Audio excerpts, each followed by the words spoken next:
তব কথামৃতং তপ্তজীবনং কবিভিড়িতং কলমশাপহং শ্রবণমঙ্গলম শ্রীমদাততং ভুবি গৃণন্তি যে ভুরিদা জনা।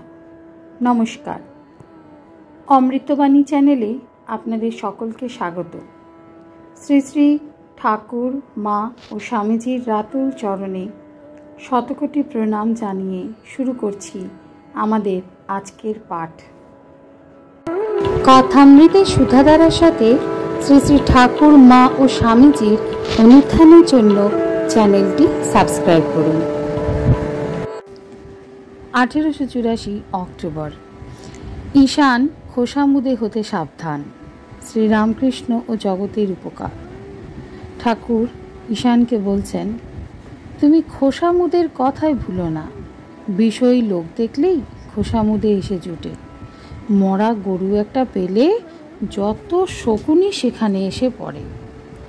সংসারী শিক্ষা কর্মকাণ্ড, সর্বত্যাগীর শিক্ষা, কেবল ঈশ্বরের পাদপদ্ম চিন্তা। ঠাকুর বলছেন, বিষয়ী লোকগুলোর পদার্থ নাই, যেন গোবরের ঝোড়া। খোসামুদেরা এসে বলবে আপনি দানি, জ্ঞানী, ধ্যানী, বলা তো নয় অমনি বাস। ও কি, কতগুলো সংসারী ব্রাহ্মণ পণ্ডিত নিয়ে রাত দিন বসে থাকা আর খোসামত শোনা। সংসারী লোকগুলো 3 জনের দাস। তাদের কি পদার্থ থাকে? মেঘের দাস, টাকার দাস, মনিবের দাস। একজনের নাম করব না, 800 টাকা মাইনে, কিন্তু মেঘের দাস। উঠতে বললে ওঠে, বসতে বললে বসে। আর সালিশি, মোরলি, এসব কাজ কি?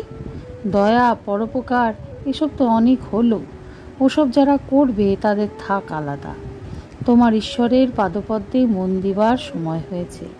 তাকে পেলে সব পাওয়া যায়। আগে তিনি, তারপর দয়া, পরোপকার, জগতের উপকার, জীব উদ্ধার। তোমারও ভাবনায় কাজ কি? লঙ্কায় রাবণ মরল, বেহুলা কেঁদে আকুল হলো। তাই হয়েছে তোমার একজন সর্বত্যাগী তোমায় বলে দেয়, এই করো, তবে বেশ হয়। সংসারী লোকের পরামর্শে ঠিক হবে না, তা ব্রাহ্মণ পণ্ডিতই হন আর যেই হন। ঈশান পাগল হও, এই সমস্ত উপদেশ মা দিলেন। পাগল হও, ঠাকুর বলছেন, ঈশ্বরের প্রেমে পাগল হও। লোকে না হয় জানুক যে ঈশান এখন পাগল হয়েছে আর পারে না, তাহলে তারা সালিশি মোরসি করাতে তোমার কাছে আসবে না। কোষাকুষি ছুঁড়ে ফেলে দাও। ঈশান নাম সার্থক করো। ঈশান দে মা পাগল করে, আর কাজ নাই মা জ্ঞান বিচারে। শ্রীরামকৃষ্ণ পাগল না ঠিক। শিবনাথ বলেছিল, বেশি ঈশ্বর চিন্তা করলে বেহেট হয়ে যায়।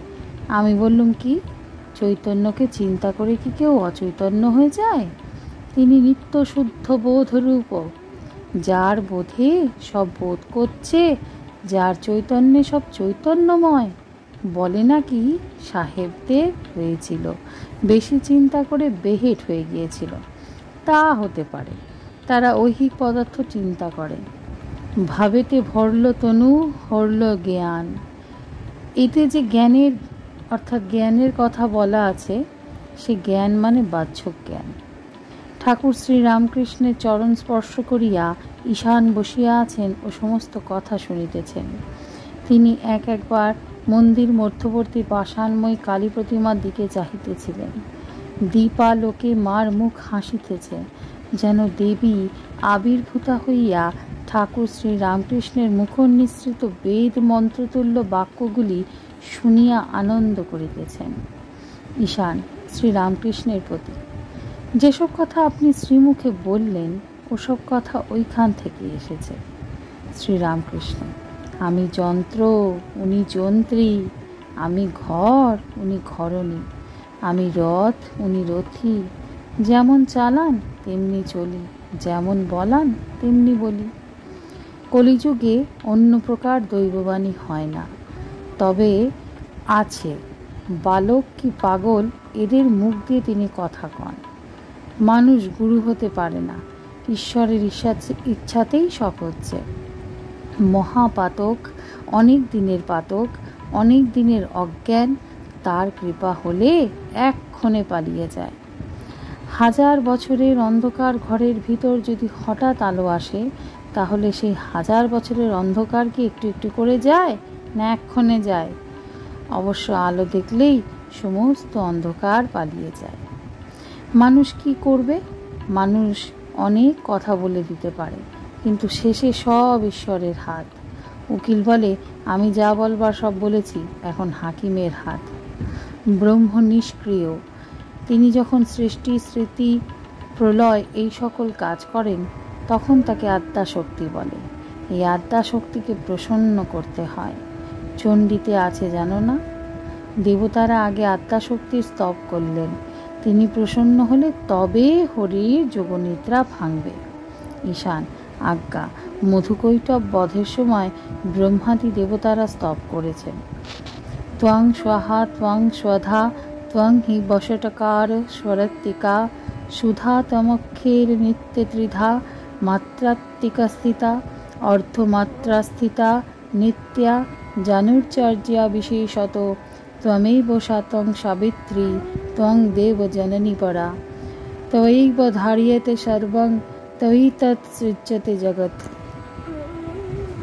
त्वयि त्वत्पाल्यते देवी तमत्सन्ते च सर्वदा विसृष्टौ सृष्टिरूपा त्वं स्थितिरूपा च पालने तथा संहृतिरूपान्ते जगतःस्य जगन्मये। শ্রীরামকৃষ্ণ। হ্যাঁ, ওইটি ধারণা। আজকের পাঠ এই পর্যন্তই। নমস্কার।